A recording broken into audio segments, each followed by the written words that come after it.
ба Русия мемонанд он ки бидроен қонуни зиндагӣ ва кору фаъолият бикунед. Кору зиндагӣ доранд. Бояд ҳар чиз зудтар, яъне ки ҳамон муҳлате ки то 5 феврал додагӣ буданд, нашод амнистия, яъне ки дар назар дошта бошӣ. Салом тамошобинони барномаҳои Сорбон Сафаров. Информатсияи нав ба маълумоти шумо мерасонем ки барои нафарҳои тааллуқ дора дар Федератсияи Русия қонуншиканиҳои зиёд кардагиянд.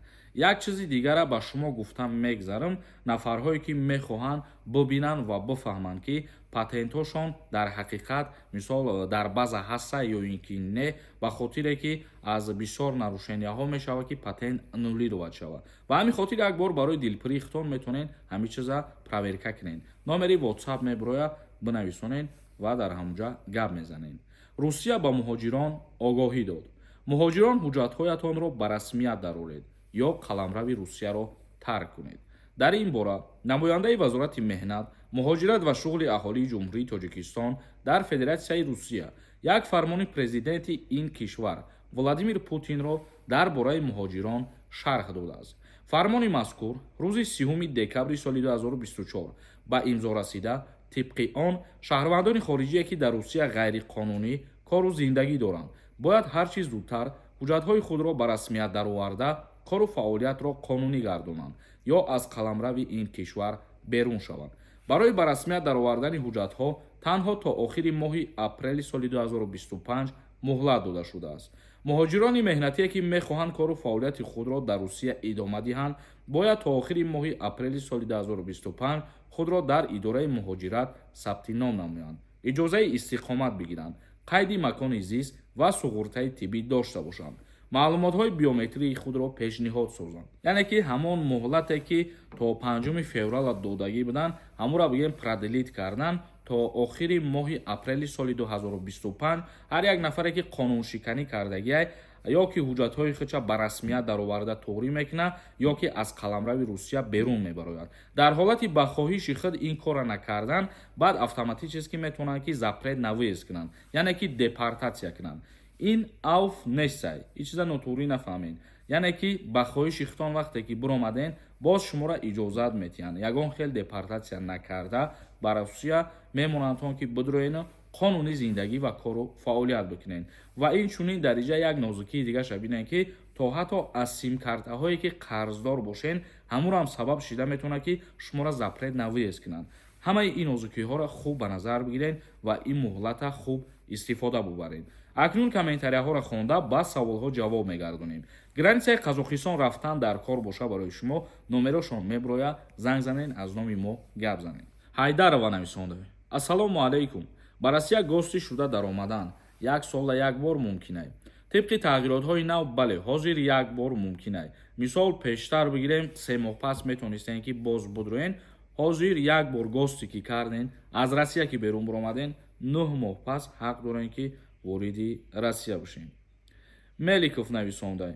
Ассалому алайкум Сорбон. Мара 26 июн аз аэропорти Жуковский гардонданд. 6 моҳ мешава 3 бор дар Москва санҷидам худам. Дар душанбе санҷидам визам ҳуя меган. Раве мешавад? Ҷавоб де. Пешакӣ раҳмат. Агар ки дар ҷойҳои дилпурӣ санҷида бошем, бале, метавонед равен.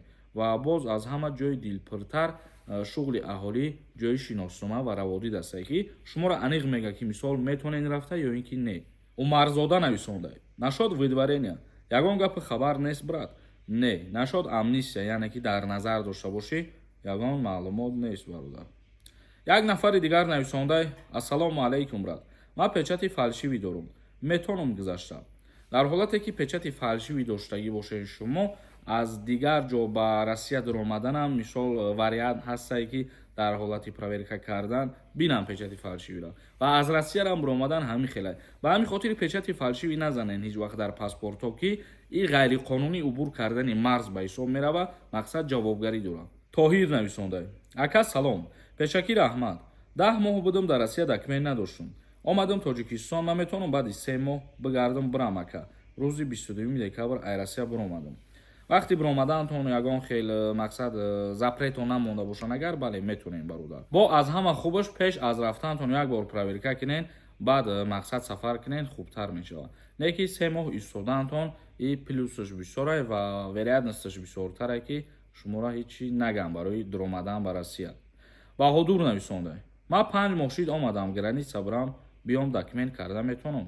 Илтимос ҷавоб диҳед. ҳозир бе документ бошен, ҳозир нарушение дошта бошен ё ҷарима дошта бошен, аввал бародари азиз ҳамёра ҳал кунед, яъне ки ҷаримаҳоро пардохт кунед. шумо уҳдадор мебошед ки мисол ҳар чизе ки қонуншиканӣ кардем бояд ки ҷавоб гиҳед. ҷарима кардан, ҷарима пардохт кунед. ва ба хоҳиши хитон буромадан ҳозир хубиш ҳамияе ки вақте ки меброен аз Россия, номи шумо дар запретҳо дохил намешавад, муҳлате ки додагианд. ва абрадан ки Россия дуромаден, ҳамаи ҳуҷҷатҳоро қонунӣ талх кунед, қонунӣ зиндагӣ кунед, кору фаъолият кунед, дигар ягон мушкилӣ намешавад. тамошобинони азиз ва гиромӣ қадр, навори имрӯзаро ҷамъбаст мекунем. саволҳои иловагӣ боша, дар комментария метавонед бинависонед. зиндаву сарбаланд бошед. худованд ҳамаи мо шуморо нигаҳбон бошад. renderforest.com